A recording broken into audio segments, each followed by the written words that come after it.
Hello friends, NB એજ્યુકેશનમાં આપનું સ્વાગત છે. હું છું બામણિયા નયન. વિડીયોને લાઇક કરો, સબસ્ક્રાઇબ કરો અને શેર કરો.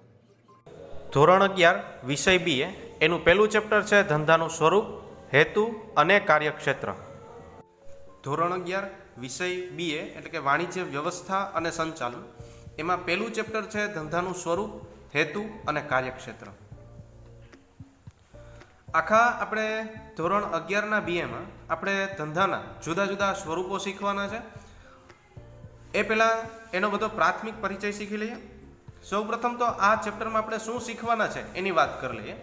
સૌપ્રથમ તો આર્થિક પ્રવૃત્તિ કોને કહેવી અને બિન આર્થિક પ્રવૃત્તિ, આર્થિક પ્રવૃત્તિ અને બિન આર્થિક પ્રવૃત્તિ વચ્ચેનો તફાવત, આર્થિક પ્રવૃત્તિના જુદા જુદા પ્રકાર, ધંધો એનો અર્થ, લાક્ષણિકતા, હેતુ, ધંધાકીય જોખમ અને ધંધાકીય જોખમના કારણો, એવી જ રીતે વ્યવસાય જેનો અર્થ અને લાક્ષણિકતા, રોજગાર એનો અર્થ, લાક્ષણિકતા અને તફાવત છે કે ધંધો, વ્યવસાય અને રોજગાર વચ્ચે શું તફાવત છે એ ધંધાકીય પ્રવૃત્તિઓનું જુદું જુદા વર્ગીકરણ, જેમાં વેપાર એનો અર્થ અને લાક્ષણિકતા અને પ્રકાર, વાણિજ્ય એનો અર્થ, લાક્ષણિકતા અને વેપાર અને વાણિજ્યનો તફાવત, અને છેલ્લે શીખવાનું છે ઉદ્યોગ એનો અર્થ અને વર્ગીકરણ. ટોટલ આપણે 11 મુદ્દા છે આ ચેપ્ટરમાં શીખવાના છે.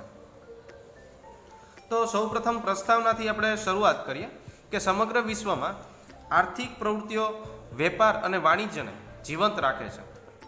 તમામ શહેર અથવા ગામમાં કુંભાર, લુહાર, વણકર, મોચી આર્થિક પ્રવૃત્તિઓ દ્વારા આર્થિક લાભ કે નાણાકીય વળતર મેળવતા હોય છે. શહેરમાં નાના મોટા કારખાનાઓમાં હજારો કામદાર કામ કરી રોજગારી મેળવે છે. આ બધી જ પ્રવૃત્તિઓને આર્થિક પ્રવૃત્તિઓ છે, જેનો ઉદ્દેશ આર્થિક ઉપાર્જનનો છે. ધંધો એ નફાના ઉદ્દેશથી કરવામાં આવતી આર્થિક એક પ્રવૃત્તિ જ છે. ધંધા ઉપરાંત વ્યવસાય અને રોજગાર પણ આર્થિક પ્રવૃત્તિના જ પ્રકાર છે. માનવીની જરૂરિયાતોમાં સતત વધારો થતો જાય છે. આ જરૂરિયાતોને સંતોષવા માટે માનવીએ આર્થિક પ્રવૃત્તિઓ કરવી પડે છે. ઉદાહરણ તરીકે જોઈએ તો ખેડૂત અનાજનું ઉત્પાદન કરે છે, અસીલવતી કેસ લડી વકીલ ફી મેળવે છે, કામદાર કારખાનામાં કામ કરી વેતન મેળવે છે. આ બધી જ પ્રવૃત્તિઓ પાછળનો ઉદ્દેશ નાણાકીય વળતર મેળવવાનો હોવાથી આવી પ્રવૃત્તિઓને આર્થિક પ્રવૃત્તિ કહેવામાં આવે છે. આમ સમાજમાં અમુક વ્યક્તિઓ આર્થિક લાભ અથવા નાણાકીય વળતર મેળવવાના હેતુ વગર પ્રવૃત્તિઓ પણ કરે છે, જેમાં નાણાંનો હેતુ ન હોય. દાખલા તરીકે સમાજ સેવક સમાજ સેવાના ઉદ્દેશથી કામ કરે, તો કોઈ ડૉક્ટર સમાજ સેવાના ઉદ્દેશથી પ્રેરાય મફત તબીબી સેવા આપે, તો તે માટે બિન આર્થિક પ્રવૃત્તિ કહેવાય. આમ બિન આર્થિક પ્રવૃત્તિમાં આર્થિક લાભ, નાણાકીય વળતર અથવા આર્થિક ઉપાર્જનનો ઉદ્દેશ હોતો નથી. આ જોયું છે. હવે આપણે જોઈએ આર્થિક પ્રવૃત્તિ, કે આર્થિક પ્રવૃત્તિ કોને કહેવી? જેમાં નાણું કેન્દ્ર સ્થાને હોય, જેમાં નાણાંની અપેક્ષાએ કામ કરવામાં આવતું હોય તેવી પ્રવૃત્તિને આપણે આર્થિક પ્રવૃત્તિ કહીશું. આર્થિક લાભ કે નાણાકીય વળતર મેળવવાના હેતુથી કરવામાં આવતી પ્રવૃત્તિ એટલે આર્થિક પ્રવૃત્તિ. જીવન જીવવા માટે માનવીએ આર્થિક પ્રવૃત્તિ કરવી જ પડે છે, જેથી નાણાં મેળવી માનવી તેની જરૂરિયાતો સંતોષી શકે છે. આથી બધી જ આર્થિક પ્રવૃત્તિને ફળદાયી પ્રવૃત્તિઓ કહેવામાં આવે છે. આર્થિક પ્રવૃત્તિ કરનાર બીજાની જરૂરિયાતો સંતોષીને પોતાના માટે આર્થિક લાભ મેળવે છે. દાખલા તરીકે ખેડૂત અનાજનું ઉત્પાદન કરી, વણકર કાપડનું ઉત્પાદન કરી, સુથાર ફર્નિચરનું ઉત્પાદન કરી સમાજના વિભિન્ન વર્ગની જરૂરિયાતો સંતોષી તેમાંથી આર્થિક વળતર મેળવે છે. આમ આજના આધુનિક વિશ્વમાં આર્થિક પ્રવૃત્તિ તો કે કેન્દ્ર સ્થાને જોવા મળે છે. કેમ કે આજે આપણે બધી જ પ્રવૃત્તિઓ કરીએ, લોકો બધી આપણે બહાર નીકળીએ તો કેટલી બધી આર્થિક પ્રવૃત્તિઓનું ઉદાહરણ જોઈ શકીએ કે જેમાં મુખ્ય હેતુ છે અર્થ ઉપાર્જનનો. તેવી પ્રવૃત્તિઓને આર્થિક પ્રવૃત્તિઓ કહેવામાં આવે છે. ત્યારબાદ હવે આવે છે બિન આર્થિક પ્રવૃત્તિ. બિન આર્થિક પ્રવૃત્તિનો હેતુ નાણાકીય વળતર અથવા આર્થિક ઉપાર્જનનો નથી. નામમાં જ એનો અર્થ આવી જાય કે બિન આર્થિક, કે જેમાં હેતુ નાણાંનો નથી. સમાજમાં કેટલીક વ્યક્તિઓ નાણાકીય વળતર કે આર્થિક ઉપાર્જન મેળવવાના હેતુ વગર પ્રવૃત્તિઓ કરતા હોય છે. દાખલા તરીકે સમાજ સેવક દ્વારા થતી સમાજ સેવાની પ્રવૃત્તિ, માતા પિતા દ્વારા પોતાના બાળકના ઉછેર કરવાની પ્રવૃત્તિ. માતા પોતાનો બાળક ઉછેર કરે તો પૈસા ન લે તો એ છે બિન આર્થિક પ્રવૃત્તિ. કોમી એકતા માટે પ્રચાર કરતા કાર્યકરોની પ્રવૃત્તિ, ભૂકંપ, સુનામી જેવી કુદરતી હોનારત સમયે અસરગ્રસ્તોને રાહત છાવણીઓમાં સેવા આપતા કાર્યકારોની પ્રવૃત્તિ વગેરેને બિનઆર્થિક પ્રવૃત્તિઓ કહી શકાય.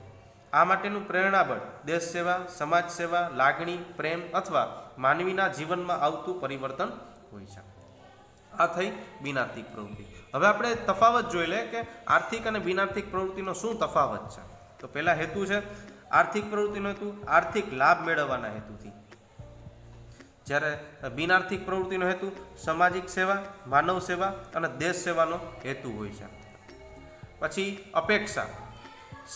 કઈ અપેક્ષાએ આર્થિક પ્રવૃત્તિ થાય? તો કે નફો મેળવવા માટે પગાર અને ફી અને મહત્તમ સંપત્તિ મેળવવાની અપેક્ષાએ આર્થિક પ્રવૃત્તિ કરવામાં આવતી હોય છે.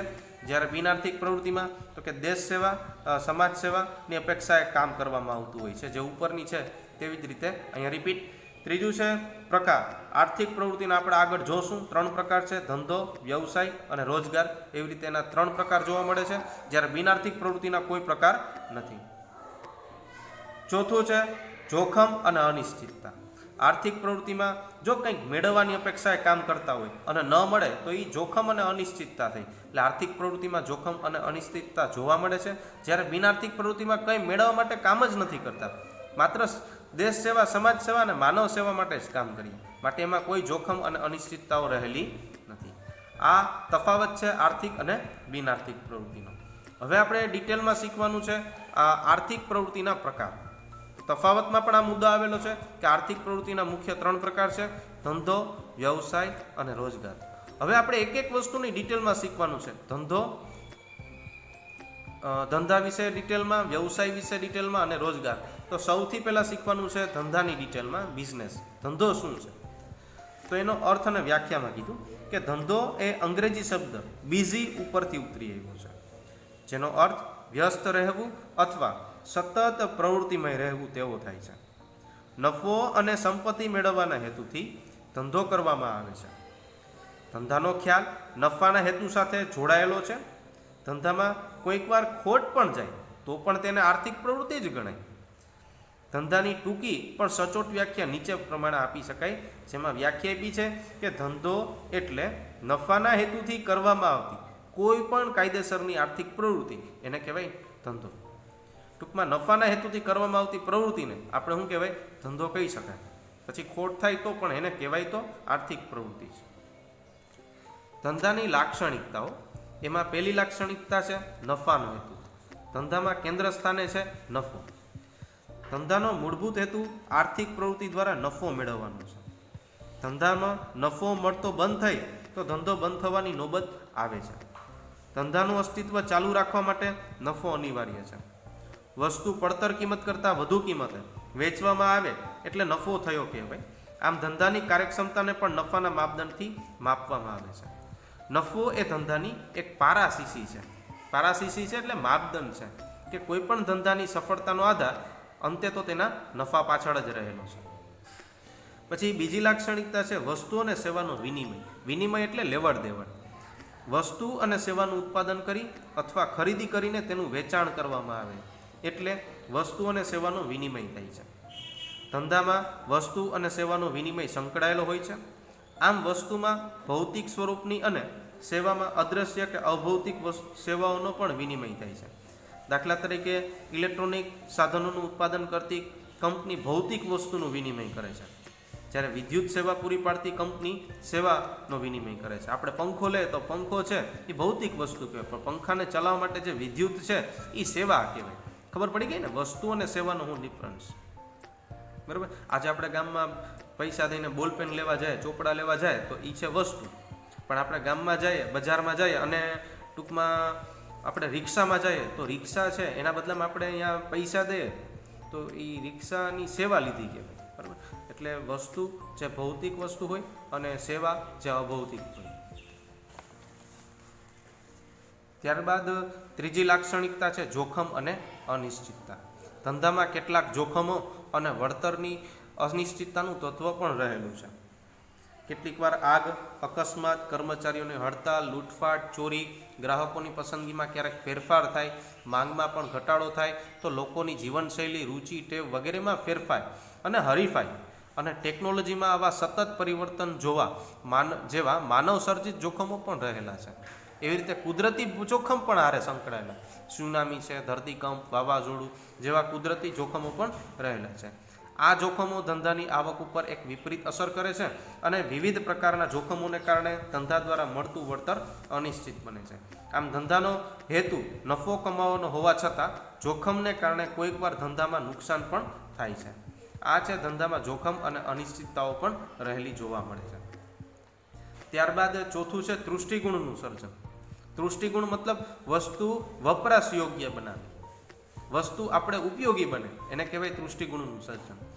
વસ્તુ અથવા સેવાના ઉપયોગિતા દ્વારા તેનો વપરાશ કરનારને સંતોષ આપવો એટલે તૃષ્ટિગુણ સર્જન. સ્વરૂપ, સ્થળ અને સમય એમ 3 રીતે તૃષ્ટિગુણનું સર્જન થાય છે. કાચા માલનું તૈયાર માલમાં રૂપાંતર થાય તો તે વપરાશ યોગ્ય બનાવવામાં આવે તો સ્વરૂપ તૃષ્ટિગુણનું સર્જન થયું.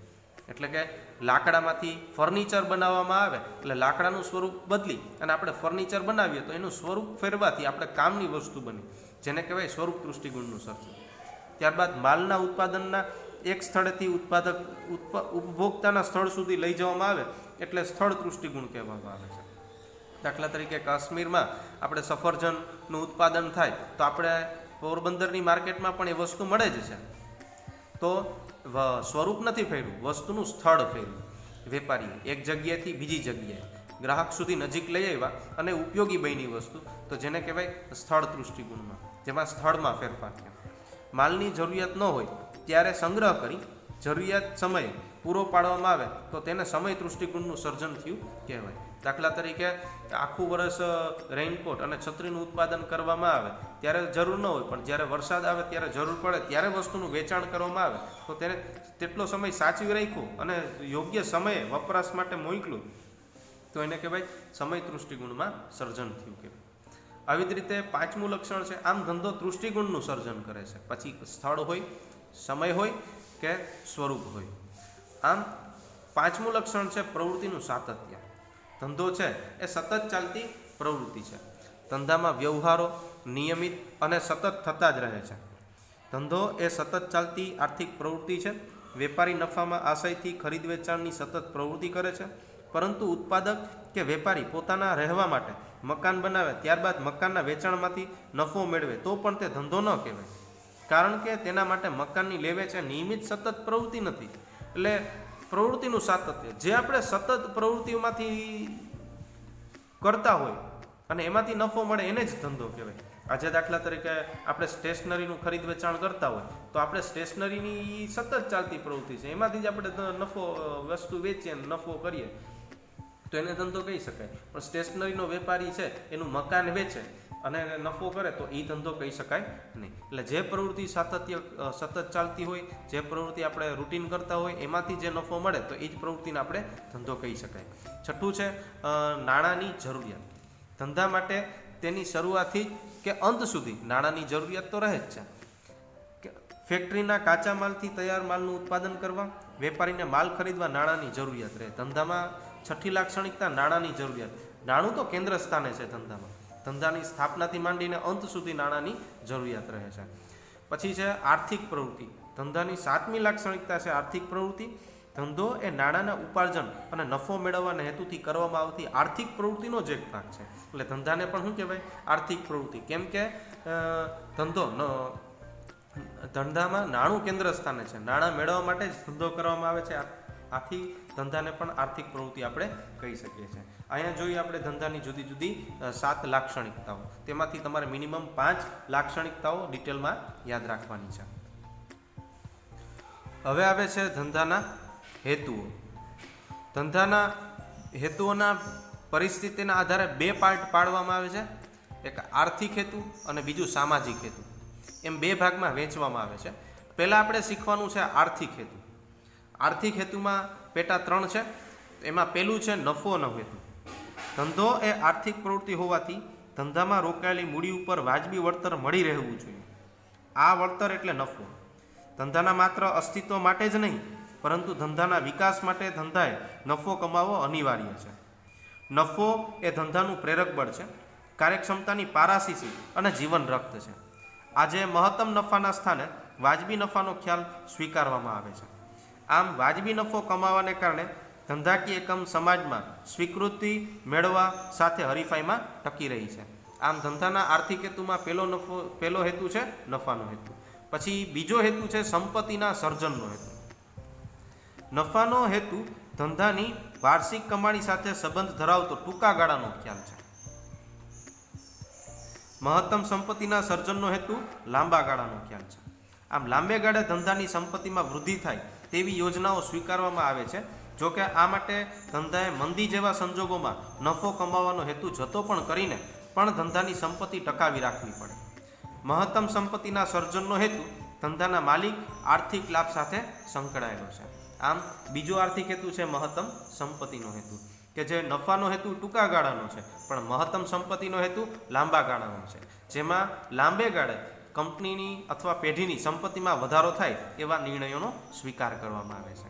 ત્યારબાદ છે ત્રીજું અન્ય આર્થિક હેતુ, કે જેમાં અન્ય આર્થિક હેતુઓમાં ધંધાની આર્થિક પ્રગતિ અને વિકાસ કરવો, બજારનો વિસ્તાર કરવો, ઉપલબ્ધ સાધનોનો શક્ય તેટલો શ્રેષ્ઠ ઉપયોગ કરવો અને આધુનિક ટેકનોલોજી અપનાવી વગેરે છે. આમ જોઈએ તો કે 3 આર્થિક પ્રવૃત્તિના આર્થિક હેતુ છે: નફાનો હેતુ, મહત્તમ સંપત્તિના સર્જનનો હેતુ અને અન્ય આર્થિક હેતુ. એ ઉપરાંત બીજો મુખ્ય હેતુ છે સામાજિક હેતુ. પહેલું આવ્યું એ આર્થિક અને બી સામાજિક હેતુ. સમાજને લાભ થાય તે માટે ધંધાએ કેટલાક સામાજિક હેતુઓ પણ પ્રાધાન્ય આપે છે. સમાજ વગર ધંધાનું અસ્તિત્વ શક્ય જ નથી. સમાજ છે તો જ ધંધો છે. આથી ધંધાના નફા ઉપરાંત હેતુઓનું મહત્વ સ્વીકારવાતું થયું છે. આમ ધંધાના સામાજિક હેતુઓ પણ જોવા મળે છે. જેમાં પહેલો સામાજિક હેતુ જોઈએ તો સામાજિક જવાબદારીનો હેતુ. ગ્રાહકોમાં આવેલી જાગૃતિ, રાજ્યના નિયંત્રણો, ગ્રાહક શિક્ષણ, ગ્રાહક સંગઠનને કારણે ધંધાએ સમાજના જુદા જુદા જૂથોના હિત પ્રત્યે સજાગ રહેવાની જરૂરિયાત ઉદ્ભવી છે. સમાજના જુદા જુદા જૂથો કે વિભિન્ન વર્ગો જેવા કે માલિકો, કર્મચારીઓ, ગ્રાહકો, લેણદારો, સરકાર વગેરે ધંધાકીય એકમ સાથે સંકળાયેલ હોય છે અને આ દરેક જૂથના ધંધા સાથે હિત જુદા જુદા પણ હોય છે. આ જુદા જુદા જૂથોના હિતનો ખ્યાલ ધંધાકીય એકમે રાખવો જરૂરી બને છે. પર્યાવરણની જાળવણી, કર્મચારી કલ્યાણનો ધારો, કારખાના ધારો, ગ્રાહક સુરક્ષા ધારો વગેરેનું ધંધાએ પાલન કરવું પડે છે. આમ આ થઈ ધંધાની સામાજિક જવાબદારી, કે ધંધા સાથે કેટલાય પક્ષકાર સંકળાયેલા હોય છે, જેમ કે માલિકો, કર્મચારીઓ, ગ્રાહકો, લેણદારો, સરકાર વગેરે. આમ ધંધાએ આ જુદા જુદા બધા જ પક્ષકારોનું ધ્યાન રાખી અને કાર્ય કરવાનું હોય છે. ત્યારબાદ છે રોજગારીની તકો પૂરી પાડવાનો હેતુ. બેરોજગારીનું પ્રમાણ દિન પ્રતિદિન વધતું જાય છે. રોજગારીની નવી તકો ઊભી થાય તે હેતુથી કેટલીક ધંધાકીય એકમની સ્થાપના કરવામાં આવે છે. દાખલા તરીકે ખાદી અને ગ્રામ ઉદ્યોગ પંચ દ્વારા રોજગારીની તકો વધે તેવા ઉદ્યોગોની પસંદગી કરવામાં આવે છે. બેરોજગારોને રોજગારીની તક મળે તે હેતુથી પછાત વિસ્તારમાં ધંધાકીય એકમોનો સ્થાપનાને પસંદગી આપવામાં આવે છે, જેથી કરીને રોજગારીની તકોમાં વધારો થાય અને બેરોજગારીનું પ્રમાણ ઘટે. તે પણ એક પ્રકારનો સામાજિક હેતુ પણ કહી શકાય છે, કે સમાજમાં રહેલી બેરોજગારી દૂર કરવી. ત્યારબાદ ત્રીજો સામાજિક હેતુ છે ગુણવત્તાવાળી વસ્તુઓ અને સેવા પૂરી પાડવાનો હેતુ. સમાજના લોકો તેમની જરૂરિયાત સંતોષી શકે અને સરળ રીતે ઉપલબ્ધ થાય તેવી ગુણવત્તાયુક્ત વસ્તુઓ અને સેવાઓ પૂરી પાડવાનો હેતુ હોય છે. રસોઈમાં ઉપયોગી મરી મસાલા, ઠંડા પીણા અને ખાદ્ય પદાર્થોનું ઉત્પાદન કરતા એકમો ઉચ્ચ ગુણવત્તાના ધોરણોનું પાલન કરવું જોઈએ. સામાજિક હેતુ ધરાવતા ધંધાકીય એકમો વાજબી ભાવે વસ્તુઓ અને સેવા પૂરી પાડવા ઉપર પ્રતિબદ્ધ હોય છે. દાખલા તરીકે વસ્તુના વેચાણ પછી ગ્રાહકના ઘર સુધી વસ્તુ પહોંચતી કરવી, વસ્તુઓની ગોઠવણી કરવી વગેરે જેવી ગુણવત્તાવાળી વસ્તુઓ અને સેવાઓ પૂરી પાડવી. ટૂંકમાં ભેળસેળવાળી વસ્તુઓ નહીં વેચવાની. વેપાર કરવાનો પણ કેવી રીતે લોકોના સ્વાસ્થ્યને હાનિ ન પહોંચે એ પ્રમાણે. એટલે ગુણવત્તાવાળી વસ્તુઓ અને સેવાઓ ગુણવત્તાવાળી પૂરી પાડવી. ત્યારબાદ છે વાજબી વેપારી રીત રસમ અનુસરવાનો હેતુ. વસ્તુના કાળા બજાર, વસ્તુનો સંગ્રહ કરવો, ગેરમાર્ગે દોરતી જાહેરાતો વગેરેને ધંધા માટે અયોગ્ય રીત રસમો ગણવામાં આવે છે. જરૂરિયાતવાળી વસ્તુઓની કૃત્રિમ અછત ઊભી ન કરવી જોઈએ અને ગ્રાહકો અને સમાજના કલ્યાણ માટે ધંધાકીય એકમ વાજબી વેપારી રીત રસમો અનુસરવાનો હેતુ પણ રાખે છે. અને પાંચમું છે અન્ય હેતુઓ, કે અન્ય સામાજિક હેતુમાં ધંધાકીય એકમે સમાજમાં પોતાની આગવી એક ઓળખ પ્રાપ્ત કરવાનો હેતુ પણ હોય છે. ધંધો એવું છે કે સમાજમાં એની પણ એક ઓળખ ઊભી થાય. બીજું, ઉત્પાદન ક્ષેત્રે નવા સંશોધનો હાથ ધરવા. ત્રીજું, રાષ્ટ્રના આર્થિક વિકાસમાં મદદરૂપ થવું અને તે માટે સરકારને સહકાર આપવો. ચોથું છે કર્મચારીઓને વિવિધ રીતે ઉત્તેજનો પૂરા પાડવા અને તેમના માટે કલ્યાણકારી યોજનાઓ અમલમાં મૂકવી.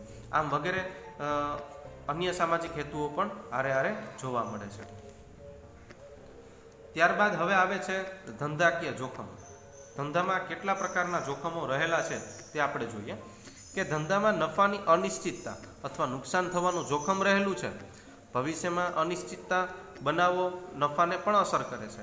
આથી જ કહી શકાય કે ધંધાકીય જોખમ સામેનું વળતર એટલે નફો. નફો ક્યારે મળે? કે જ્યારે ધંધો જોખમનો સામનો કરે, અને એટલે જ કહી શકીએ કે ધંધાકીય જોખમ સામેનું વળતર એટલે નફો. ધંધામાં બે સ્વરૂપના જોખમો રહેલા છે, એક કુદરતી જોખમ અને એક માનવ સર્જિત જોખમ. જેમાં કુદરતી જોખમ જેવા કે ધરતીકંપ, પૂર વગેરે ધંધાના વિકાસને અવરોધે છે, ધંધાની મિલકતોનો નાશ કરે છે અથવા નુકસાન પહોંચાડે છે. આમ કુદરતી જોખમો ઉપર ધંધાને અંકુશ હોતો નથી, જે તો કુદરત ઉપર આધારિત છે, માટે કુદરતી જોખમ ધંધાને અસર કરે છે. ત્યારબાદ માનવ સર્જિત જોખમ, જે માનવ ઉપર આધારિત છે, જે જોખમો કુદરત ઊભા નથી કરતી, ખુદ માણસ ઊભા કરે છે. જેવા ક્યાં? તો કે માનવ સર્જિત જોખમોને કારણે ધંધાનો વિકાસ અટકે છે અને ધંધાને નુકસાન સહન કરવું પડે છે, એટલે જે જોખમ કીધું. જેમ કે કર્મચારીઓની હડતાળ, ટેકનોલોજીમાં પરિવર્તન, ગ્રાહકોની રુચિ અને માંગમાં ફેરફાર, રાજકીય અસ્થિરતા, બજારમાં હરીફાઈનું જોખમ વગેરે માનવ સર્જિત જોખમો આપણે જોવા મળે છે. આમ ધંધાકીય જોખમો છે એ બે જોવા મળે છે, કુદરતી અને માનવ સર્જિત. ત્યારબાદનો ટોપિક આવે ધંધામાં જ છે હજી આપણે, કે ધંધાકીય જોખમના કારણો. આ પ્રશ્ન પણ પૂછાય છે કે કયા કારણે ધંધામાં જોખમ ઊભા થાય? તો પહેલું છે ટેકનોલોજીમાં ફેરફાર આવવાથી. એટલે કે નવી ટેકનોલોજીમાં આપણે જોઈએ તો કે દિન પ્રતિદિન સુધારો થતો જ જોવા મળે છે. જૂની ટેકનોલોજીના સ્થાને નવી ટેકનોલોજી આવી રહી છે. આમ નવી ટેકનોલોજી, નવા યંત્રો, સાધનો આવવાને કારણે જૂની ટેકનોલોજી નકામી બની જાય છે. જે નવી ટેકનોલોજીનો સ્વીકાર કરે છે એકમ, તો એના માટે ઓકે છે, પણ જે જૂની ટેકનોલોજીના સ્થાને નવી નથી લઈ શકતા, તો એના માટે જોખમ છે. એટલે ટેકનોલોજી પણ એક પ્રકારનું જોખમ ઊભું કરે છે એને ફેરફારને કારણે. પછી વૈકલ્પિક પેદાશનો ભય, મતલબ કે ટેકનોલોજીમાં થતા ફેરફારને કારણે કેટલીક વૈકલ્પિક પેદાશો તરફ ગ્રાહક વળે છે. દાખલા તરીકે આપણે ફાઉન્ટન પેનના સ્થાને હવે આપણે બોલપેન ઉપયોગ કરતા છીએ, અને તાંબાના પિત્તળના વાસણના સ્થાને સ્ટેનલેસ સ્ટીલના વાસણો, જે કટાતા નથી, લીલા નથી પડતા કે એવું બધું. આ બધી વૈકલ્પિક પેદાશો છે. રેડિયોના સ્થાને ટેલિવિઝન લીધું તો આ વૈકલ્પિક. તો હવે રેડિયો બનાવતી કંપની માટે જોખમ છે, બરાબર, અને ટેલિવિઝન માટે એક તક છે. આવી રીતે વૈકલ્પિક પેદાશના ભયને કારણે પણ જોખમો ઊભા થાય છે. પછી જે ત્રીજું છે હરીફાઈ. એનાથી તો તમે પરિચિત જ હશો કે ધંધાકીય જોખમનું હરીફાઈ ધંધાનું જોખમ વધારે છે, જેથી પ્રત્યક્ષ અસર ધંધાના નફા ઉપર થાય છે. ધંધાકીય એકમે બજારમાં પોતાનું સ્થાન ટકાવી રાખવા અને હરીફાઈનો સામનો કરવા વસ્તુની વેચાણ કિંમત ઘટાડવી પડે છે અને જાહેરાતનો ખર્ચ કરવો પડે છે, જેથી કરીને નફો ઘટે છે. એટલે હરીફાઈનું પ્રમાણ પણ એક જોખમ વધવાનું જ એક કારણ છે. ત્યારબાદ જુદા જુદા કાયદા જે પણ ધંધાકીય જોખમને વધારે છે, જેવા કે પ્રદૂષણ, ગ્રાહકો, કામદારો, ઉદ્યોગ વગેરે માટે સરકાર કાયદા ઘડે છે, પરંતુ આ કાયદા ધંધા માટે જોખમ પણ ઊભું કરે છે. દાખલા તરીકે લઘુત્તમ વેતનનો ધારો, કારખાનાનો ધારો ધંધાકીય એકમ કેટલાક નિર્ણયો લેતા અટકાવે છે. પછી છે પાંચમું, માંગની અનિશ્ચિતતા. વસ્તુની માંગમાં અનિશ્ચિતતા છે, મતલબ કે આપણે જે વસ્તુ વેચીએ છીએ ને એની માંગમાં ક્યારેક ફેરફાર પણ આવી છે, એનું જોખમ છે, અનિશ્ચિત છે. ક્યારે ફેરફાર થાય? તો કે ગ્રાહકની આવક, રુચિ, વસ્તુની કિંમતમાં ફેરફાર, ફુગાવો વગેરે વસ્તુની માંગની અનિશ્ચિત બનાવે છે, જેની અસર ધંધાના નફા ઉપર જોવા મળે છે. છઠ્ઠું છે જોખમ, ભૌતિક જોખમ, જેવા કે ધંધામાં ઉપયોગમાં લેવાતી મિલકતને થતું નુકસાન ભૌતિક જોખમ ઊભું કરે છે. યંત્રો અને સાધનો કામ કરતા બંધ થઈ જાય, વહન દરમિયાન માલને નુકસાન અને ભૌતિક જોખમ ઊભું થાય છે. આવી રીતે ધંધાકીય જોખમના 6 કારણો જોવા મળે છે. અહીં ધંધા વિશે આપણે શું શીખ્યા? તો કે ધંધાનો આપણે આર્થિક પ્રવૃત્તિનો એક પ્રકાર ધંધો છે. ધંધાનો આપણે અર્થ શીખ્યા, ધંધાની વ્યાખ્યા શીખ્યા, એની લાક્ષણિકતા, ધંધાના હેતુ જેમાં આર્થિક હેતુ અને સામાજિક હેતુ, ત્યારબાદ ધંધાકીય જોખમો શીખ્યા જેમાં કુદરતી જોખમ અને માનવ સર્જિત જોખમ, અને છેલ્લે ધંધાકીય જોખમના કારણો શીખ્યા. આમ આર્થિક પ્રવૃત્તિનો પહેલો ટોપિક ધંધા વિશે વાત પૂરી થાય છે. હવે ટોપિક આવે છે વ્યવસાય, પ્રોફેશન. આર્થિક પ્રવૃત્તિનો બીજો પ્રકાર છે વ્યવસાય. વ્યવસાયનો અર્થ, વ્યવસાયના અર્થમાં જોઈએ તો કે વ્યક્તિ પોતાની વિશિષ્ટ આવડત, જ્ઞાન, તાલીમ અને વ્યાવસાયિક શિક્ષણ દ્વારા સેવા પૂરી પાડવાના બદલામાં ફી મેળવે તો તેને વ્યવસાય કહેવાય. ઉદાહરણ તરીકે આપણે ડૉક્ટર લઈએ તો ડૉક્ટર છે એ શું કરશે?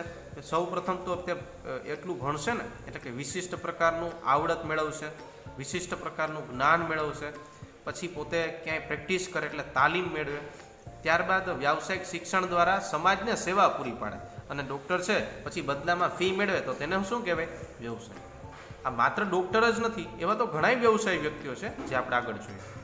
આમ વ્યવસાય કરતી વ્યક્તિ જે તે વ્યાવસાયિક સંગઠનનું સભ્યપદ મેળવવું પડે, સંગઠન દ્વારા સ્થાપિત આચારસંહિતાના ધોરણનું પાલન પણ કરવું પડે. દાખલા તરીકે ચાર્ટર્ડ એકાઉન્ટન્ટ તરીકે સેવા આપનારે સીએની વ્યાવસાયિક લાયકાત મેળવવી પડે છે અને institute of chartered accounts of ઇન્ડિયાનું સભ્યપદ મેળવવું પડે છે.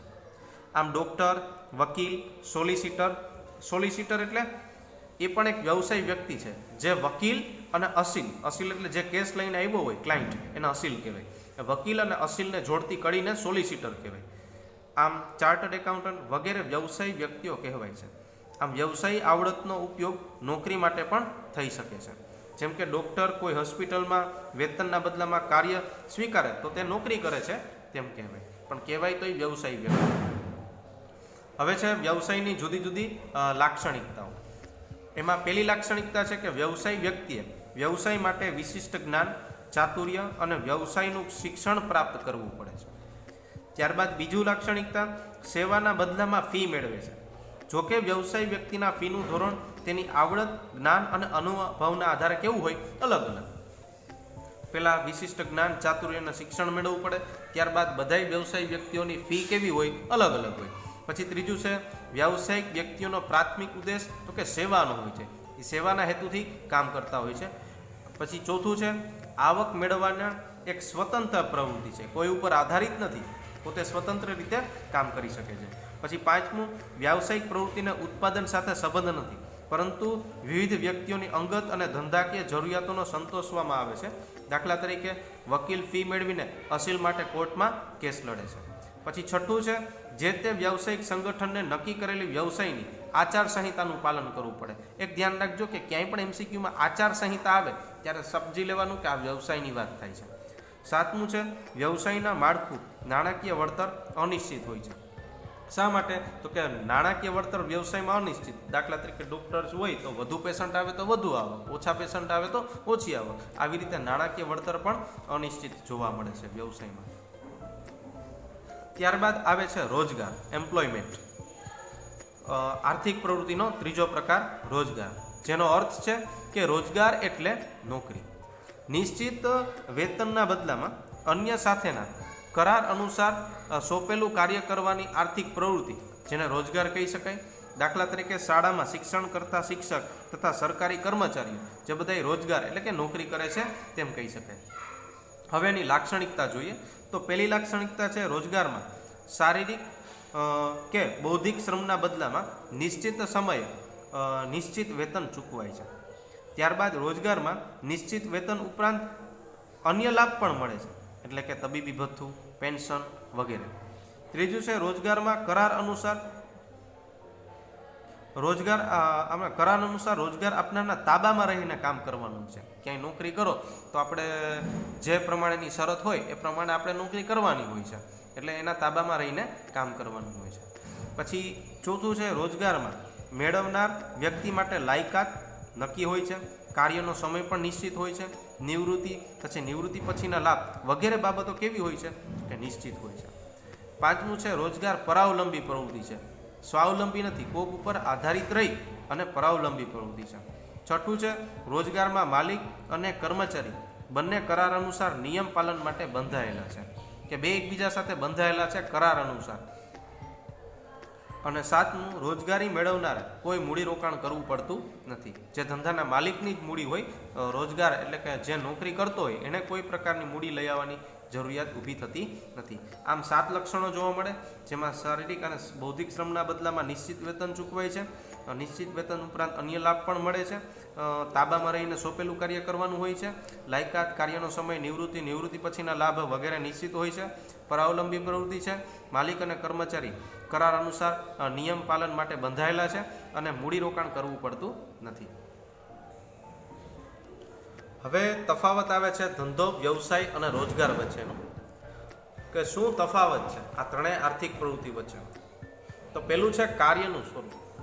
નાણાંના ધંધામાં શું આવે તો કે નાણાંના બદલામાં ગ્રાહકને વસ્તુ અને સેવાનો પુરવઠો પાડવામાં આવે છે. વ્યવસાયમાં શું કાર્ય કરવામાં આવે તો કે ફીના બદલામાં વ્યક્તિગત કે ધંધાકીય રીતે વિવેક બુદ્ધિથી સેવા આપવામાં આવે છે. અને જ્યારે રોજગારમાં તો કે કરાર અને નિયમ અનુસાર કાર્ય કરવાનું હોય છે. ત્યારબાદ બીજો તફાવત છે લાયકાત. તો કે ધંધામાં કોઈ શૈક્ષણિક લાયકાત અનિવાર્ય નથી. ધંધો કરવો હોય તો તમે ગમે એટલું ભણેલા હોય એ જરૂરી નથી, એટલે એમાં કોઈ શૈક્ષણિક લાયકાત અનિવાર્ય નથી.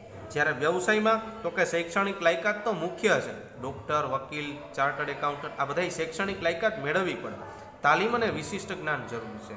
જ્યારે રોજગારમાં તો કે કાર્યના સ્વરૂપ અનુસાર લાયકાત જોઈએ. જેવું કાર્ય, નોકરી જેવી નોકરી એ પ્રમાણેની શૈક્ષણિક લાયકાત હોય.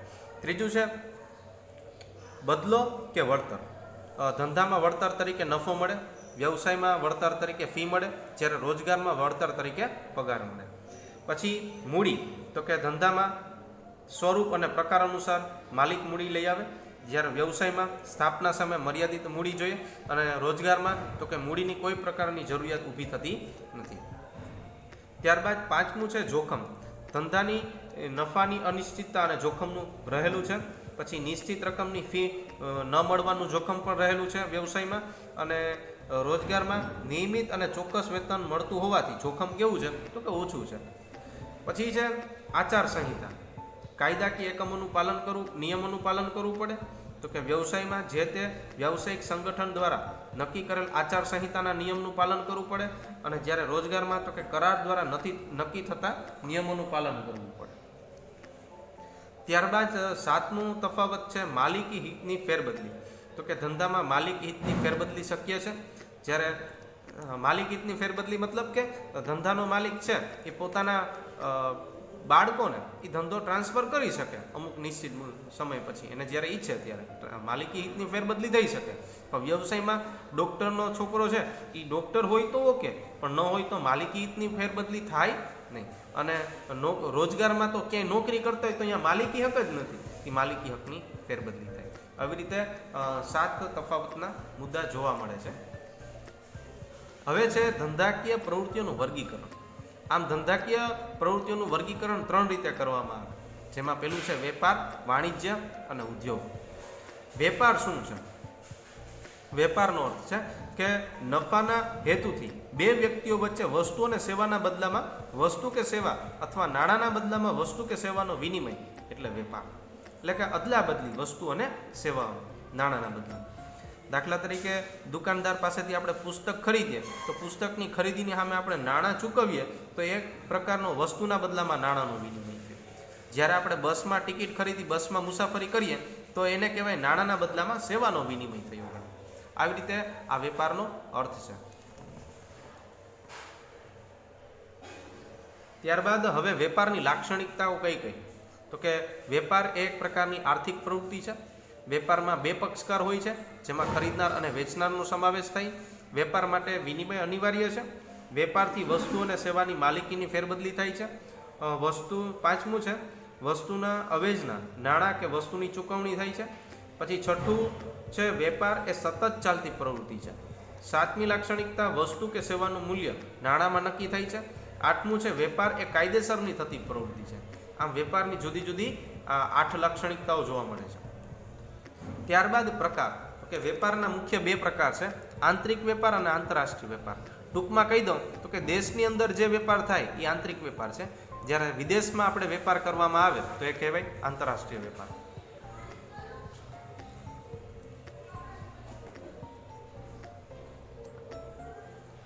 પહેલા છે આંતરિક વેપાર. દેશની સરહદમાં જુદા જુદા વિસ્તારોમાં થતો વેપાર એ આંતરિક વેપાર છે. અમદાવાદનો વેપારી કાશ્મીરથી સફરજનની પેટીઓ ખરીદે કે નાગપુરનો વેપારી રાજકોટને નારંગી મોકલાવે એટલે તે આંતરિક વેપાર થયો કહેવાય. આમ વેપારની દ્રષ્ટિએ પણ આંતર વેપારને 2 ભાગ પાડી શકાય, જથ્થાબંધ વેપાર અને બીજું છે છૂટક વેપાર. જથ્થાબંધ વેપારી મોટા પાયે ઉપર ઉત્પાદક પાસેથી માલ ખરીદી અને છૂટક વેપારીને તેની જરૂરિયાત અનુસાર માલનું વિતરણ કરે છે. આમ જથ્થાબંધ વેપારી માલના ઉત્પાદક અને છૂટક વેપારી વચ્ચે કડીરૂપ છે. જે આપણે જોઈ શકીએ કે ઉત્પાદક છે વસ્તુ બનાવે તો એ વસ્તુ સીધી ગ્રાહકના હાથમાં નથી આવતી, ઉત્પાદક પાસેથી જથ્થાબંધ વેપારી પાસે આવે અને જથ્થાબંધ વેપારી પાસેથી છૂટક વેપારી પાસે આવે અને છૂટક વેપારી છે એ છૂટક જથ્થામાં ગ્રાહકને માલ વેચે છે. આવી રીતે માલનું વિતરણ થાય છે. આમ જથ્થાબંધ વેપારી ઉત્પાદક અને છૂટક વેપારીને જોડતી કડી છે, જ્યારે છૂટક વેપારી છે જથ્થાબંધ અને ગ્રાહકને જોડતી કડી કહી શકે.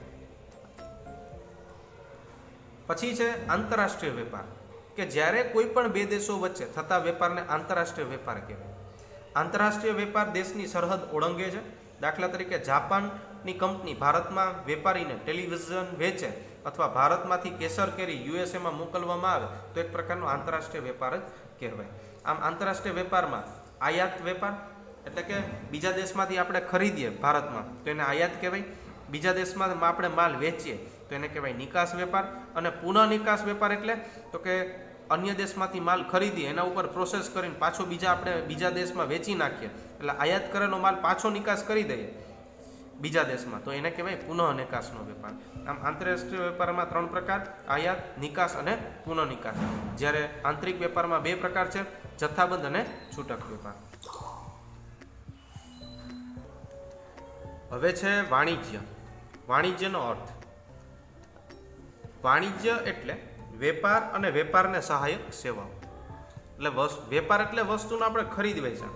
આમ ખરીદ વેચાણ માટે આપણે વિવિધ સહાયક સેવાઓની જરૂર પડતી હોય, જેમ કે બેન્કિંગ, વાહન વ્યવહાર, સંદેશા વ્યવહાર, આ બધી વીમો, વખાર, આ બધી સહાયક સેવાઓ કહેવાય જે વેપારને સહાય કરે છે, એને આપણે વાણિજ્ય કહેવાય. આ સેવાઓમાં બેન્કિંગ, વીમો, વાહન વ્યવહાર, સંદેશા વ્યવહાર, વખાર અને આડતિયાની સેવાઓનો પણ સમાવેશ થાય છે. આડતિયા મતલબ એજન્ટ કે જે વસ્તુ વેચાવી આપે. આમ વેપારની આ સહાયક સેવાઓને કારણે વેપારની દ્રષ્ટિએ વિશ્વ એક બજાર બની ગયું છે, જેની લાક્ષણિકતામાં વાણિજ્ય શબ્દના વેપારનો સમાવેશ થઈ જાય છે, એટલે વિશાળ અર્થ ધરાવે છે. પછી બીજું છે વાણિજ્ય આર્થિક પ્રવૃત્તિ છે. વેપારને મદદરૂપ થાય તેવી સહાયક સેવાઓનો સમાવેશ થાય છે, દાખલા તરીકે બેન્કિંગ, વીમો, વાહન વ્યવહાર વગેરે. ચોથું છે વસ્તુના સમય અને સ્થળ ઉપયોગિતામાં વધારો થાય છે. પછી 5મું છે સહાયક સેવાઓનું સાતત્ય એટલે કે સતત ચાલતી પ્રવૃત્તિ છે વાણિજ્ય. 6થું છે વેપારને સહાયક સેવાઓ યોગ્ય કિંમતે મળી રહે તો ગ્રાહકોને વાજબી કિંમતે વસ્તુઓ પૂરી પાડી શકાય છે. આવી રીતે એની 6 લાક્ષણિકતાઓ જોવા મળે છે. આમ હવે છે તફાવત, કે વેપાર અને વાણિજ્ય વચ્ચે શું તફાવત છે તો એનો પહેલા અર્થ જોઈ લે. તો કે વેપારમાં નાણાંના બદલામાં વસ્તુ કે સેવાનો વિનિમય થાય, જ્યારે વાણિજ્યમાં વેપાર ઉપરાંત વેપારને સહાયક સેવાઓનો પણ સમાવેશ થાય છે. કાર્યક્ષેત્ર વેપારનું મર્યાદિત છે. વાણિજ્ય કરતાં વેપારનું કાર્યક્ષેત્ર મર્યાદિત છે કે જેમાં માત્ર ખરીદ વેચાણ જ થાય, પણ વાણિજ્યમાં કાર્યક્ષેત્ર વિશાળ છે જેમાં વેપારનો સમાવેશ થઈ જાય, જેમાં ખરીદ વેચાણ ઉપરાંત સહાયક સેવાઓનો પણ સમાવેશ થાય. પછી પક્ષકારો, વેપારમાં બંને પક્ષકારો એટલે કે ખરીદનાર અને વેચનાર એકબીજાથી પરિચિત હોય છે અને નજીકના સ્થળે હોય છે, તો એટલા માટે વેપાર શક્ય બને છે. જ્યારે વાણિજ્યમાં બંને પક્ષકાર દૂરના સ્થળે અને અપરિચિત પણ હોઈ શકે છતાંય સહાયક સેવાઓ મેળવી શકે છે. આ તફાવત છે વેપાર અને વાણિજ્યનો.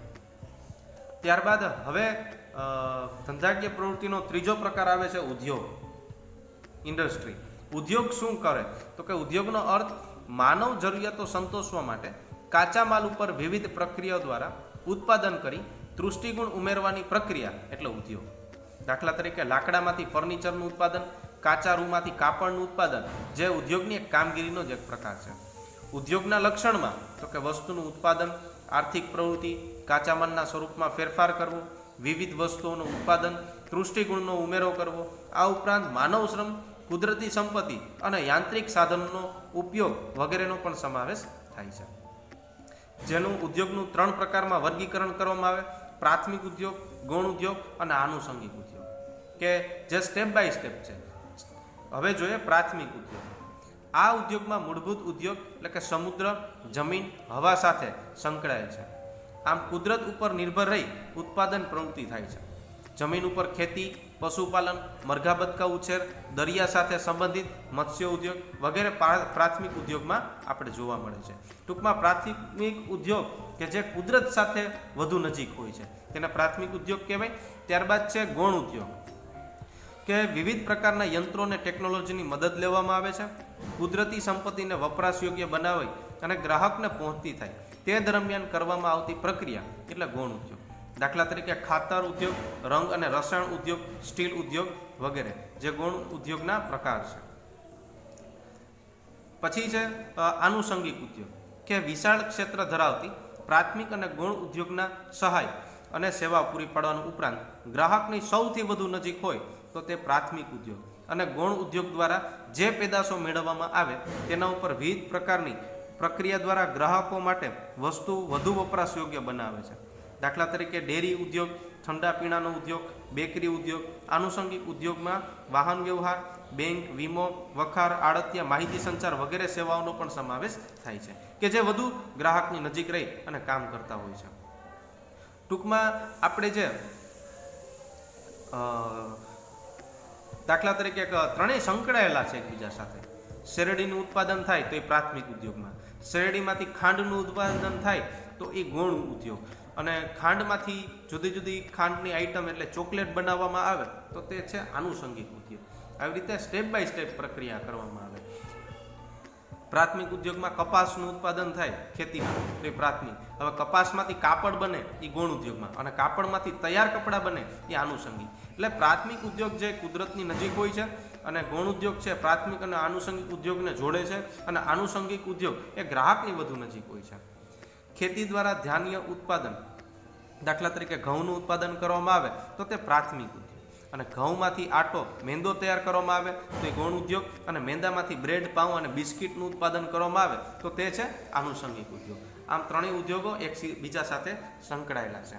આમ આપણે આ પાઠ અહીંયા પૂરો થાય છે, જેમાં આપણે વિવિધ આર્થિક પ્રવૃત્તિ અને બિનઆર્થિક પ્રવૃત્તિ શીખ્યા, અને આર્થિક પ્રવૃત્તિના પણ 3 પ્રકાર શીખ્યા: ધંધો, વ્યવસાય અને રોજગાર. અને ધંધાકીય પ્રવૃત્તિઓનું વર્ગીકરણ આપણે આ પાઠમાં જોયું છે, કે જેમાં આવ્યું છે જેમાં છે વેપાર, વાણિજ્ય અને ઉદ્યોગનો સમાવેશ કરવામાં આવ્યો છે. આ પાઠ પૂરો થઈ જાય એટલે તમારે જે આ ટીક કરેલા ક્વેશ્ચન આન્સર તમારે ફેરબુકમાં લખવાના છે, જેમાં સ્વાધ્યાયના 10 MCQ તમારે એમાં લખવાના છે. વિડીયો પોઝ કરી અને તમે ક્વેશ્ચન અને આન્સર બંને લખવાના છે. આગળ વિડીયો સમજાવેલો અને પરફેક્ટ સમજ્યો હોય તો એમાં જ તમને આન્સર મળી જાય. એવી જ રીતે બીજા ક્વેશ્ચન છે જે એક ગુણને અનુલક્ષીને છે, એવી રીતે એના આ પહેલું, બીજું, ત્રીજું, ચોથું, પાંચમું, છઠ્ઠું, સાતમું, આઠમું, ટૂંકમાં બીજો ક્વેશ્ચન આખો. ત્રીજા ક્વેશ્ચનમાં બીજો ક્વેશ્ચન જ એટેન્ડ કરવાનો છે, રોજગારની કોઈ પણ 2 લાક્ષણિકતાઓ. એવી જ રીતે ચોથામાં પણ માત્ર ને માત્ર ત્રીજો જ ક્વેશ્ચન, વ્યવસાયનો અર્થ સમજાવી અને તેની લાક્ષણિકતા. અને પાંચમો જે છે વિસ્તારપૂર્વક જવાબ આપો, એમાં પહેલો ક્વેશ્ચન, ચોથો ક્વેશ્ચન, પાંચમો, છઠ્ઠો અને સાતમો જે આર્થિક પ્રવૃત્તિના પ્રકાર ચર્ચો. આટલી વસ્તુ આપણે ફેરબુકમાં લખવાની છે. આ વિડીયોમાં તમને કોઈ પણ ક્વેશ્ચન હોય, પ્રશ્ન હોય તો તમે મારો કોન્ટેક્ટ કરી અને પૂછી શકો છો. હું જરૂર એ પ્રશ્નનું તમને માર્ગદર્શન આપીશ. Thank you very much. Have a nice day. Video like કરો, સબસ્ક્રાઇબ કરો અને શેર કરો.